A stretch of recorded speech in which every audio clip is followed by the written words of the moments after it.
తిరుపతి పరకామణి కేసులో తీర్పు వెలువరించిన న్యాయమూర్తి గణమనేని రామకృష్ణ ప్రసాద్ ఎన్నో లోటుపాట్లను ఎత్తి చూపారు. ఆ కేసు వివరాలు ఒకసారి పరిశీలిస్తే, జర్నలిస్ట్ శ్రీనివాస్ గత ఏడాది సెప్టెంబర్ 10వ తారీఖున తిరుమల తిరుపతి దేవస్థానం ఈవోకు ఒక వినతి పత్రం ఇస్తూ పరకామణిలో 2003లో జరిగిన కుంభకోణంపై సిఐడితో విచారణ జరిపించాలని కోరారు. దానిపై స్పందన లేకపోవడంతో ఆయన హైకోర్టులో వ్యాజ్యం దాఖలు చేశారు. అందులో పరకామణి ఉద్యోగి సివి రవికుమార్ డాలర్ల రూపంలో భారీగా నగదు బంగారం అపహరించారని పేర్కొన్నారు.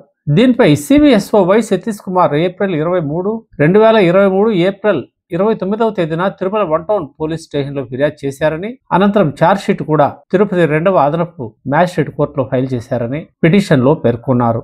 అనూహ్యంగా సతీష్ కుమార్ నిందితుడు రవికుమార్తో స్వచ్ఛందంగా లోక్ అదాలత్లో 2023 సెప్టెంబర్ 9న రాజీ చేసుకున్నారని, దీనిపై ఎన్నో అనుమానాలు ఉన్నాయని, కాబట్టి విచారణ తిరిగి జరిపించాలని అందులో ఆయన కోరారు. దీనిపైనే హైకోర్టు తీవ్రంగా స్పందించి పలు లోపాలను గుర్తించి తదుపరి దర్యాప్తుకి కూడా ఆదేశాలు జారీ చేసింది. హైకోర్టు గుర్తించిన లోపాలలో టీటీడీ బోర్డు, టీటీడీ అధికారులు చోరీ కేసు నమోదు, రాజీ విషయంలో తీవ్రంగా నిర్లక్ష్యం ప్రదర్శించారని హైకోర్టు గుర్తించింది.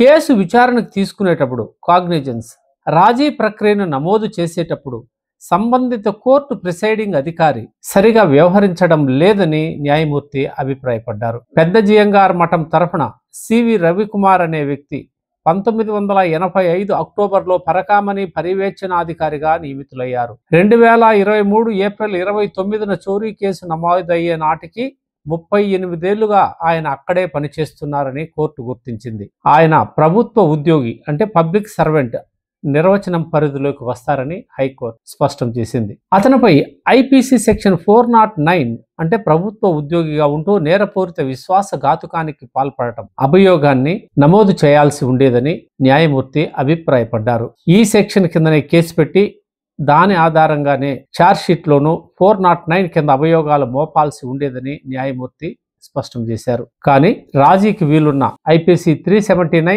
ఐపీసీ 381 సెక్షన్లు మాత్రమే కేసులో నమోదు చేయడాన్ని న్యాయమూర్తి తప్పుపట్టారు. ఈ సెక్షన్లు పరిశీలించకుండా తిరుపతి 2వ అదనపు మ్యాజిస్ట్రేట్ అభియోగ పత్రాన్ని 2023 మే 31వ తారీఖున విచారణకు స్వీకరించడం, నిందితునికి సమన్లు జారీ చేయడం చట్టబద్ధంగా లేవని న్యాయమూర్తి అభిప్రాయపడ్డారు. 409 సెక్షన్ ఈ కేసులో లేకపోవడం అంటే విచారణాధికారి, న్యాయాధికారి చట్టపరంగా తీవ్రమైన లోపానికి పాల్పడినట్లుగా కనిపిస్తోందని న్యాయమూర్తి ప్రాథమికంగా అభిప్రాయపడ్డారు.